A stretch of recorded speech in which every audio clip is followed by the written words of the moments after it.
Shalom again, everybody. Ariel Tzadok here from the KosherTorah School, found online at www.koshertorah.com, bringing to you today's last class in the Sefer Yetzirah series, lesson 96, dedicated at the end, as in the beginning and throughout, for the safety, health, well-being, prosperity, blessing of everyone out there facing the trials, the tribulations of everything that's happening, offering you an opportunity.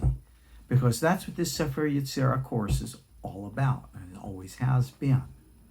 We're now in a discussion in the 6th chapter, 10th and final Mishnah of this series of the book of everything here, in our version, from Rabbi Chaim Vital.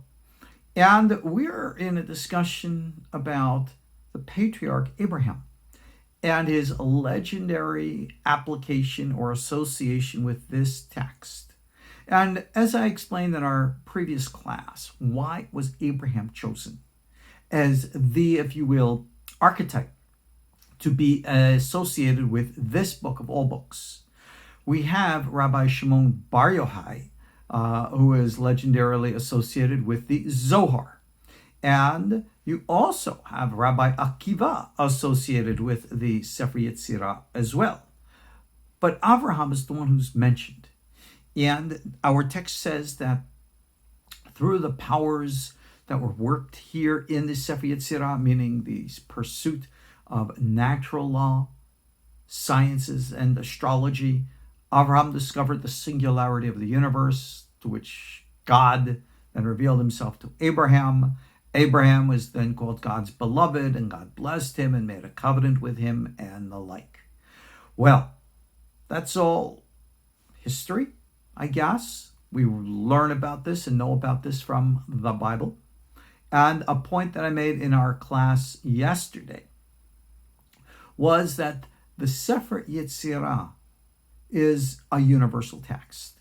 Avraham Avinu's teachings were universal teachings.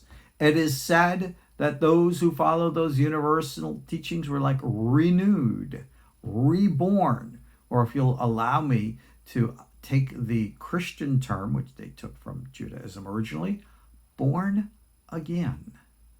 That's what it says, the souls that were made in Haran from the book of Genesis.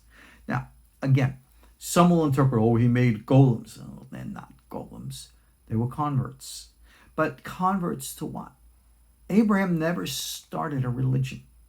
He never started something called Abrahamism, which then became Judaism or Christianity or Islam. No, Abraham was Abraham. Indeed, when you look at our brothers in Islam, they say Abraham was a Muslim in that he acknowledged God. And of course, this becomes a point of so much polemics. No, he was this, no, he was that. Well, understand it from their context. And they're not wrong. And that is something that we need to understand. Because Abraham was a universalist. And the universal message is what the Sefer Yetzirah is all about. When we discuss Torah and Judaism, remember, there's a two-tier path to Torah and Judaism. There is that one-tier path for the Jewish people who follow the rabbis in their interpretations of the Torah with regards to our observances of the commandments. That is what rabbis are, and that is what rabbis are for, and that is what rabbis do. They define for the Jewish people the proper ways and means of observing Jewish law. But that second tier of Judaism is universal. It's always been there for everybody. It was the idea underlying the original historical message of a group of right-wing Jewish extremists in the days of the Second Temple, who were called the guardians of the Torah, Notzrei Torah. They later became known as Nazarenes, Notzrim, and when elements within that movement spiraled away from their Jewish sources centuries later became known as Christians. And that is why you'll find that Christianity has always propagated a universalist message. It came out of the original Torah message, but with a twist, which has been history. How's that? We don't need to discuss more than that. Islam too. The original teachings of Muhammad. Remember, who was his role model? No, he didn't look to Moshe Rabbeinu. He looked to Abraham. And he says he was teaching the Torah of Abraham. He was teaching the universal message. And that is what everything is supposed to be all about. The universal message. Now, we're not here, and we should never be here, to argue the polemics of religion. The polemics of religion means my religion's right and your religion's wrong. Well, why? Because my religion says so. And of course, because my religion is right, therefore your religion is wrong. And the only way we know that my religion is right is because, well, obviously my religion says so. And being that my religion says it's right, and we know everything my religion says is right, that makes it right and yours wrong. Well, you could see the circular, cyclical type of internal logic of such argument, which is not really very logical. But I'm not here to argue or to debate. Remember what our Sefer Yetzirah is all about. Remember what the message is. The covenant of Abraham is. Universality. You, I, we. We're all in this together. And you know something? At this point, let's discuss and digress for a wee bit about what's happening in the world today. Anyone who's looking at current events sees we find significant upheavals going on. In the natural world, we are inundated with a global pandemic, whether it's man-made or nature-made, directed by political force or natural force. I don't know, but it is. And that's all I know. I see the social upheavals between what some will refer to as the left or the right, the conservative or the liberal, or the religious and the secular, or the this and that, and we can go on with the lists. And you're going to find people are going to fight this way and they're going to fight that way. And like I said, there's only one way out of the fight. That's up. Got to get above it. But the only way we get above it is to recognize that which unites us rather than that which divides us. So when it comes to the practices of the Sefer Yetzirah, we transcend religion. When we come, and this is what our KosherTorah School is really all about. Yes, I am an Orthodox rabbi, and as such, I practice, observe, and of course teach Orthodox Judaism to my practicing Jewish students. Remember I said about the two tiers though. But that other element is for everyone else. So if you come to our KosherTorah School to learn, and you are not a practicing Orthodox Jewish individual, well, obviously you're still welcome. And if you wish or so choose to observe, identify, or explore Orthodox Judaism, you're welcome to explore that as you are welcome to explore every other thing. But it's not necessarily obligatory for you. That's part of the universal message. You see, we have our path, you have yours, but together we walk the greater path. Compare it, if you will. If you and I are going to go to the mall shopping, well, guess what? You're going to go to your store because you got to get your stuff. I'm going to go to my store because I got to get my stuff. My stuff's not better than your stuff. Your stuff's not better than mine. Remember that old kids song? But what we have is the mutual necessities of doing what we each individually need. And we're still performing the same function, right? You got to go to the quote mall and get what you need. That's a symbol. We come here to the Sefer Yetzirah and we get what we need. And you're going to go into the text and take out of it what you need. I'm going to go into the text and take out of it what I need. And we're both going to recognize the ultimate singularity of that, what we do. And that's the message here. It's the call to unity. So in these tumultuous times where people, societies, consciousness and the minds are being ripped apart, torn in half, the only way out is up. The only way out of this battle is not to fight the battle. The only way to avoid the skirmish is to step out, right?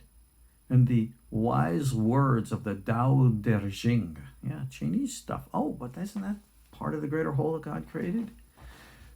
You will avoid being pierced by the horn of the rhinoceros because there's no place for that horn to penetrate within you.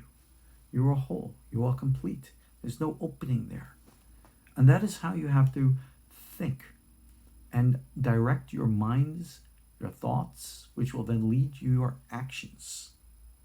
You have to look at the world using the techniques of our Sefer Yetzirah, recognize that there really is a time and a purpose for all things under heaven.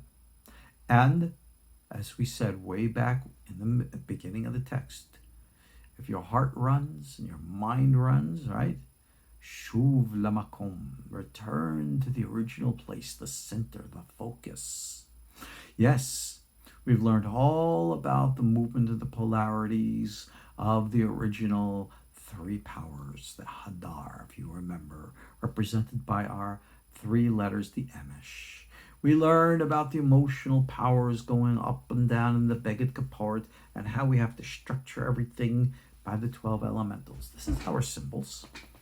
Symbols, forms, focus of letters, but we get into the essence, those sephirot, and you have to learn to experience those through the oscillating consciousness, which we spoke about way back when in chapter 1 and gave techniques for throughout this entire text. So now, here we are at the end. And remember, the end is always the beginning. Here we are at the beginning of the end and the end of the beginning. It's all the same on a circle. The purpose of this course is not to get you to go around in circles, but to rise above, to recognize the singularity which unites us, binds us, and makes us part of the greater whole. Whole of what? Oh, not just the whole of humanity.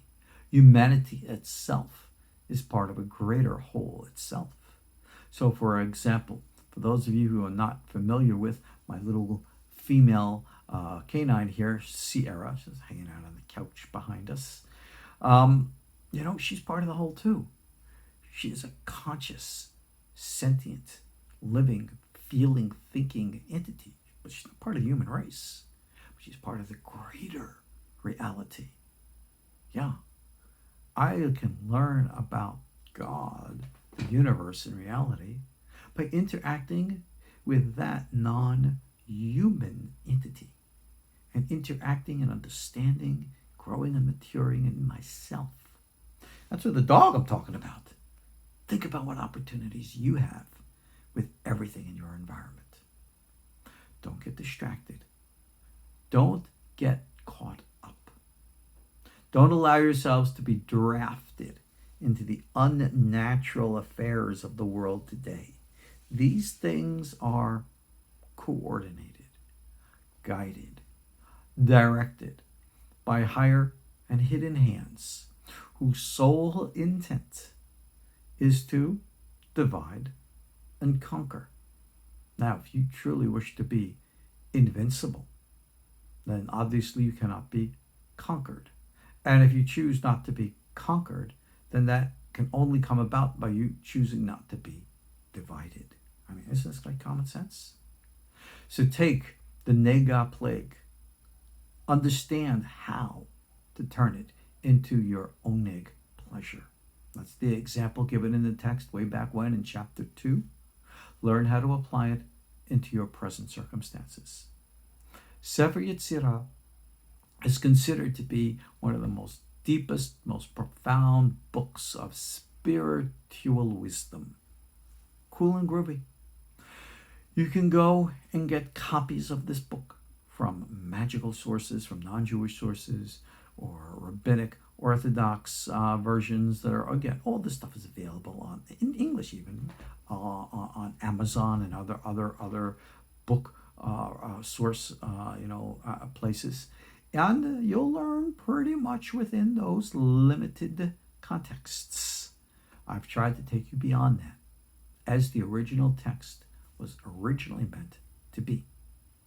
I've been teaching Sefer Yetzirah for over 25 years, and every time I could teach it in a different angle depending on the nature of the orientation.